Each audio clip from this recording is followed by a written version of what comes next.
Well, today happens to be National Women's Checkup Day. It is a day for women to prioritize their health and develop lifelong healthy habits, including annual doctor's visits. Joining us live with more is board certified OBGYN and lactation consultant, Dr. Jennifer Lincoln. Good morning.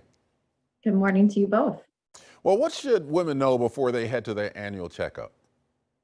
I think the most important thing that people can know before coming into their annual visits with us is write down your questions, because I don't know about you, I have been that patient who, when my healthcare provider had their hand on the doorknob as they were leaving, I said, wait, no, I need to ask you this. And it's really important to know that annual exams are about screening, and we do a lot of screening in those exams. And so if you have a specific issue that might fall without that, it's helpful for us to know upfront so we can try to address it.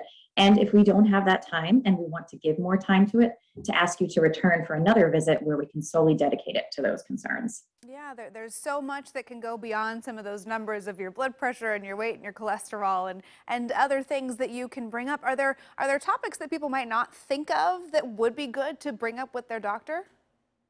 Yes, I think it's really important, like you said, at annual visits, we do things. We are screening for cancer. We are checking your numbers. We are discussing family planning goals. But it's also really important to know that we are happy to help with things that you may feel embarrassed to ask about, but we don't want you to. So those are topics like sex, if you're having issues with libido or with pain, mental health. We know that now more than ever, we are in a crisis. And as OBGYNs and reproductive healthcare providers, we can help get the ball rolling on diagnosis and treatment. And also, are you feeling safe at home? We know that inter-partner violence and domestic violence is real, and we want to make sure that we are screening and asking about all of these things at your visit. Yeah, we've heard a lot lately about mental health, and we're talking about physical health here now.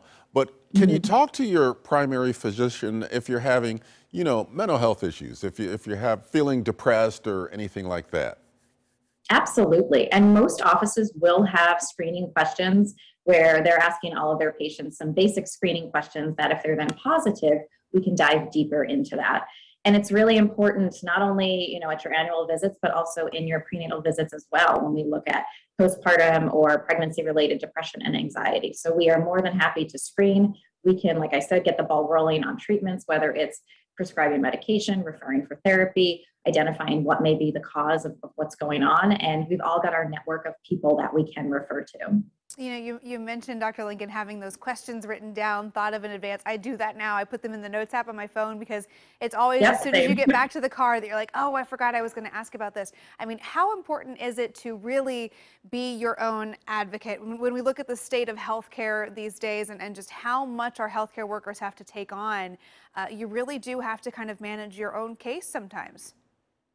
Yeah, it's so true, right? And very often, if you go to the doctor, you might have 15 or 20 minutes scheduled for that annual exam, and the actual face-to-face time with your provider might not be that much. So it really is important to advocate for what you need and understanding we are doing so much. We're talking about vaccinations, we're talking about your blood pressure, we're talking about screening for cervical cancer, colorectal cancer, breast cancer, uterine cancer. It's a lot. And now more than ever, we're seeing that we need to make sure that we've got good contraceptive plans in place, and that we feel comfortable and safe talking to our healthcare providers about these things.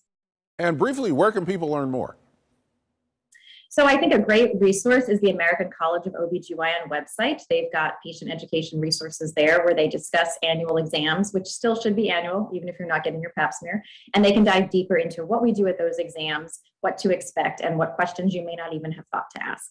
Okay, that seems like a much better resource than going down any kind of internet or WebMD rabbit holes and then things get scary and, just a better way to feel informed and like you can really take charge going into those visits.